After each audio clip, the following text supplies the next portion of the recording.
Hello students, today we are going to discuss a very important topic from law of torts, that is causation, material contribution and NESS test. To start with the introduction,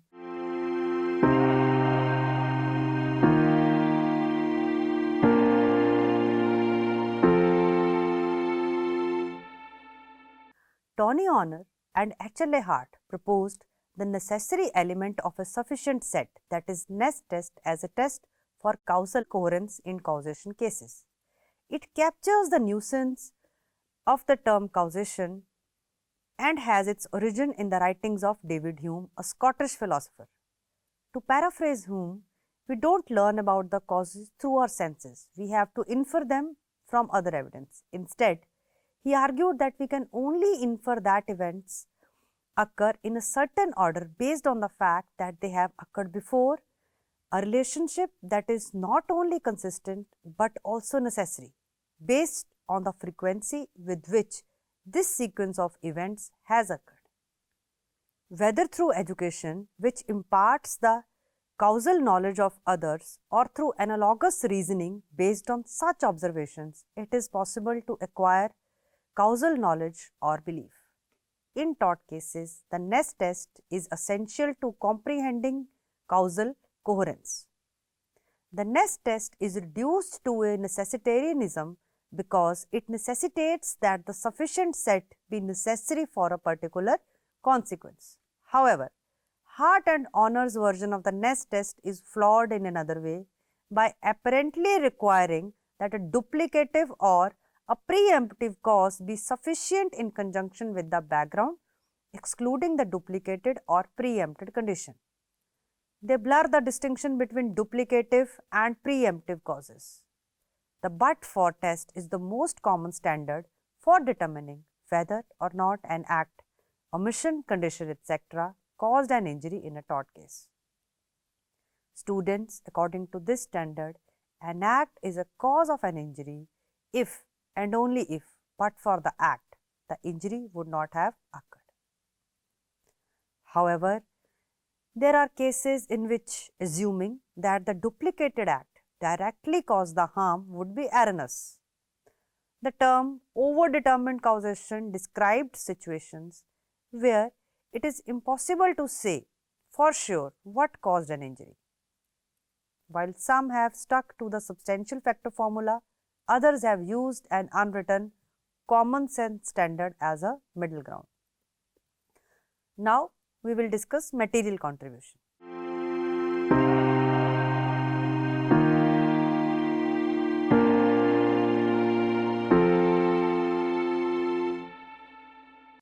Establishing causation between a tortfeasor's negligent act and the claimant's injury is typically required to rectify a private wrong. However, there are times when the evidence is so weak that establishing a causal link the old-fashioned way is next to impossible. The concept of material contribution originated in tort law as a way to impose liability in situations where traditional causation was either difficult to prove or would have produced in an unintended result. Students, it is important to have this safeguard in place to protect vulnerable claimants who shouldn't be prevented from seeking remedy just because their unique set of circumstances makes it more difficult for them to do so.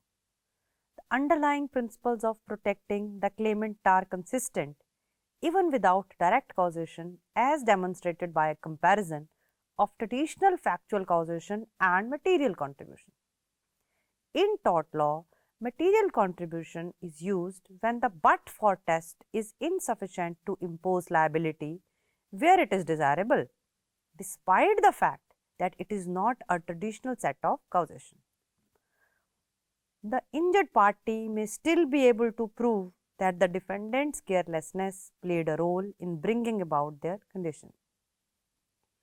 In tort law, the but-for test is typically used to establish causality, as was in the case of Burnett versus Chelsea and Kingston Hospital Committee of 1969. For the defendant to be held liable for the claimant's loss, it must be established that the defendant's breach caused the loss. Conditions that are part of the normal environment are disregarded and proof relies on a preponderance of the odds standard. It aims, arguably, to make the tortfeasors pay for the harm their negligence caused the claimant and thus takes into account the phenomena of multiple causes and divisible injuries. In Barnett, Neal Justice ruled that the defendant's negligence did not directly cause the victim's death because even if the defendant hadn't broken his duty of care, the victim still would have died from arsenic poisoning.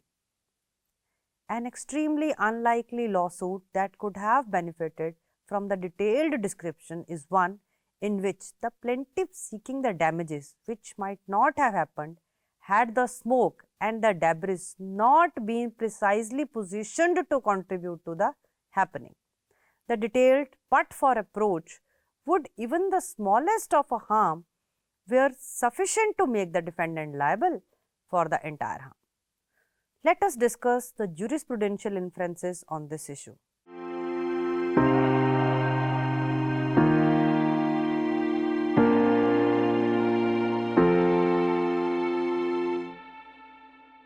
Betch and Miller's equating the injuries undermines their usual causal principles and thus the ostensible utility of the minute detail approach. Reluctantly, they choose to overlook the minor discrepancies and rule out carelessness as the underlying cause. Williams also mentions Perkins' method for explaining how the harm was caused but suggests an alternative method for preemptive causation cases in which the facts that did not actually occur must not be invented and considered regardless of how they were to occur. This method only works if the person using it has already figured out which factors are related enough to the event to be considered causes of it. If not, it wouldn't be able to tell the difference between redundant causes and conditions that have already been met. The substantial factor formula was made to help solve proximate cause problems. Initially, it was proposed to be considered and used as a yardstick of legal position. However, later on the forecast was also added for the cause and effect. The defendant's wrongdoing must have been a major cause of the damage claimed. The defendant's wrongdoing couldn't be a significant factor unless it passed the but-for test, with the exception of multiple independent sufficient causes happening at the same time. A significant, consistently effective cause of harm must occur until the event. Students, the substantial factor formula remains in use in the reinstatement of torts when discussing legal causation and the cause and effect. Green argued that the causation should be separated from policy issues in proximate cause analysis and that limiting liability based on contribution is a proximate cause issue. He used qualitative factors to discuss cases with multiple causes, stating that it is not necessary for an act, omission, or condition to cause an injury. Green also acknowledged the emptiness of the undefined substantial factor formula and the risk of introducing proximate causes issue to the actual causation injury. Bech and Miller's book demonstrate how this idea is used in torts analysis. They use but-for test to determine that what caused an injury when the question is about omissions, which are usually negative causes. They use a hypothetical investigation to determine if the extra negligent part of a certain speed or weight contributed to the accident. When equated to the human account, which is founded on the causal generalizations, that direct perception notion is simplistic and seems immature inferences. The single significant requirement is any important act or omission on the part of the defendant, forcing their analysis to be similar to the necessary element of a sufficient set test, but not the identical. Now, let us discuss the details of necessary element of a sufficient set, that is NESS test.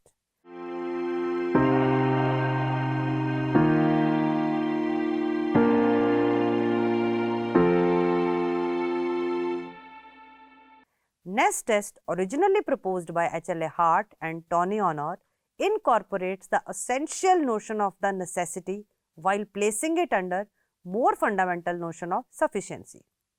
The test hasn't been talked about or used much in the legal writing since then. One of the main goals of this article is to bring NESS test back into the spotlight by showing how similar it is to the basic idea of causation and how useful it is in the solving common legal disputes. The NESS test, first articulated by philosopher David Hume, captures the essential meaning of causation. Hume believed that we only observe certain successions of events, more or less frequently repeated, and inductively derive the belief that the certain antecedent events are sufficient for the occurrence of subsequent events. Causal knowledge can be based on the reasoning by analogy or acquired through education. A specific pivotal statement relating to a specific event cannot be categorized as a report of direct sensory perception of causal forces. Instead, it is an affirmation that a pertinent event is an example of one or more general causal laws of rules. The regularity account of causation and causal knowledge, which emphasizes causal laws or generalizations, was of primary interest to Hume. The dominant regularity account is the philosophical foundation for the necessary element of a sufficient set, that is NESS test of causal contribution. Students, arguments based on necessary conditions, sufficient conditions, or both still make up most of the philosophical writing about what causes what. Malone says that the fact that the courts are willing to use the substantial factor formula instead of the but-for test in the cases like the merged fires cases shows that the causal inquiry depends on policy. But in these cases, the policies or principles at play are not those that are behind the rule that was broken, but rather those that are behind the causation requirement itself. The NESS test shows that the damage was caused by pollution from each defendant. If any two of the three fires were sufficient to trigger the damage, but not one by themselves, then each fire was a cause of the injury because it had to happen during an array of genuine leads that included only one of the other fires to be sufficient.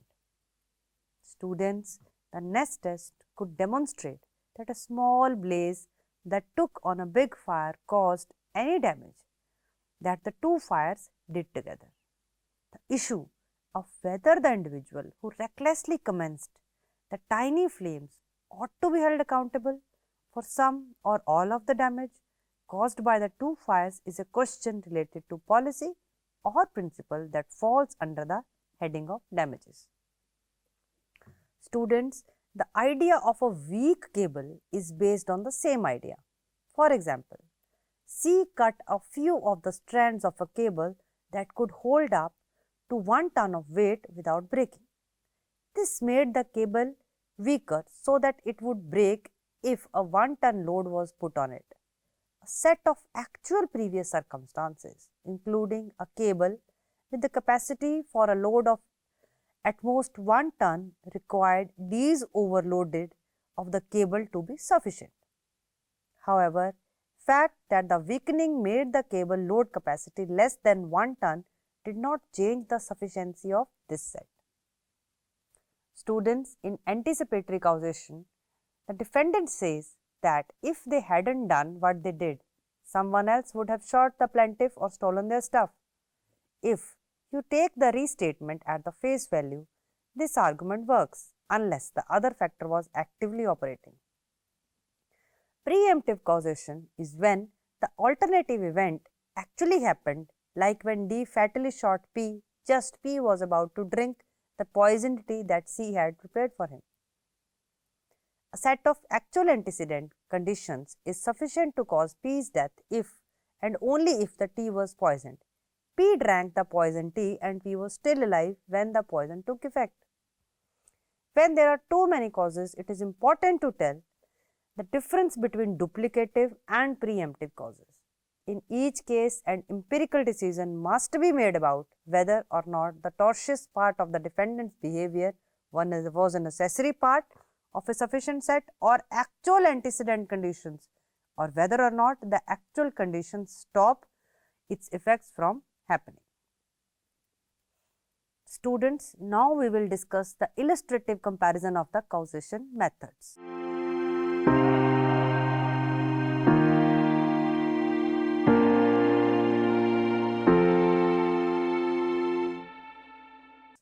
Hart and Honor's discussion of the overdetermined causation cases involved dividing cases into additional causes and alternative causes. The second group are the cases where there could have been another because that did not happen. For example, if the defendant had valuables that someone else would have shot or stolen if the defendant hadn't been there, the other causes category is broken up into 3 subcategories: combinatory or reinforcing causes, independent causes, and other causes. In the double bridge and the successive injury cases, the defendant's wrongdoing caused the boat to be late, the victim to lose a limb and become totally disabled, and the boat to be late. But Hart and Honor say that the victim's loss of a limb and total disability were not caused by the tortious act, because the victim's conditions afterward did not stop this set of events from being enough to cause the economic loss. The causal argument lies on the but-for test rather than the NESS test. In both cases, economic loss was the result of the defendant's wrongdoing, which was a necessary part of the set of real antecedent conditions that did not include the next condition, the second bridge, or the second injury. Even though the following circumstance held true, this set was still sufficient to trigger the economic loss. Every instance of injury and economic loss can be traced back to the defendant's tortious act, while the subsequent preemptive condition cannot be held responsible. When multiple injuries occur in rapid succession, it is obvious that the initial injury was the cause of the financial devastation. Students, since the rules for defendants' contributions have been greatly loosened, the issue of proximate cause has improved greatly. Many courts require the defendant to prove that the injury would have occurred regardless due to the non-tortious factors, that he had only caused part of the injury or that he didn't cause the injury at all. Once the plaintiff proves that the tortious part of certain defendant's behavior caused the injury. In overwhelming forces cases involving passive conditions, the causal issue is almost always confused with the policy-laden damages issue. When an overwhelming force combines with an active condition, the courts are less likely to confuse the two issues. For example, in the merged fire cases, the courts generally recognize that the defendant's smaller fire that combined with the much larger fire nevertheless contributed to the injury. If the degenerating pole broke where it was weakest, it was clear that its weakness was a cause of injury. The greater force of impact didn't change how well the set worked unless it knocked over the pole as a whole instead of breaking it at its weak point. Students, now we will discuss the most important case in this particular lecture, that is asbestos dust case.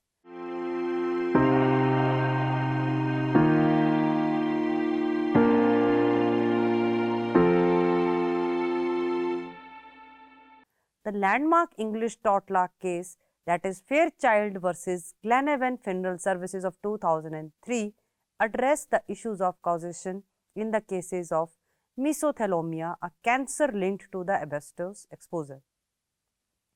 It upheld the materially increasing risk of the harm as an alternative to the standard but-for test in certain situations. Students, as a fact of this case, Mr. Fairchild had worked for several companies that use asbestos in their production processes, exposing him to the substance over the course of his career. He later developed mesothelioma as a result of his exposure and sued his former employers for compensation. In their defense, the defendants claimed that Mr. Fairchild's illness could not be linked to any of the specific exposure and thus they could not be held liable. Even though the defendants couldn't pinpoint which exposure directly caused Mr. Fairchild's illness, the House of Lords ruled that they should still be held liable, according to the court, when there are multiple potential causes of an injury or illness and each of these causes was a necessary condition for the injury or illness to occur.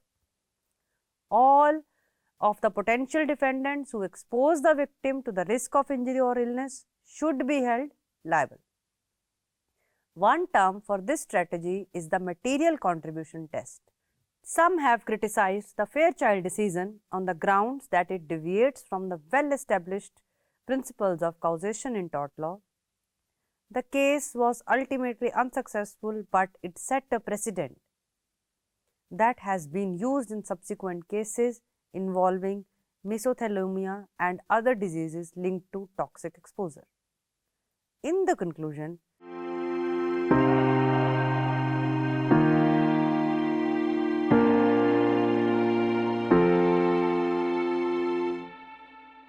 even though in some decisions judiciary found that the respondent's wrongdoing interposed to the damages suffered by the injuries in a passive manner, the defendant should be held liable to avoid liability when the injury would have happened anywhere because of the wrongful circumstances. If the non-causal policy limitations adapted in the merged fires and successive injury cases are adhered to.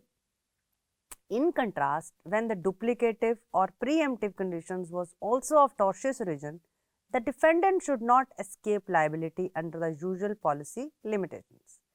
The NESS test, first introduced by HLA and Horn, is a crucial tool in determining the causation in accident caused by stolen, broken or disregarded safety equipment.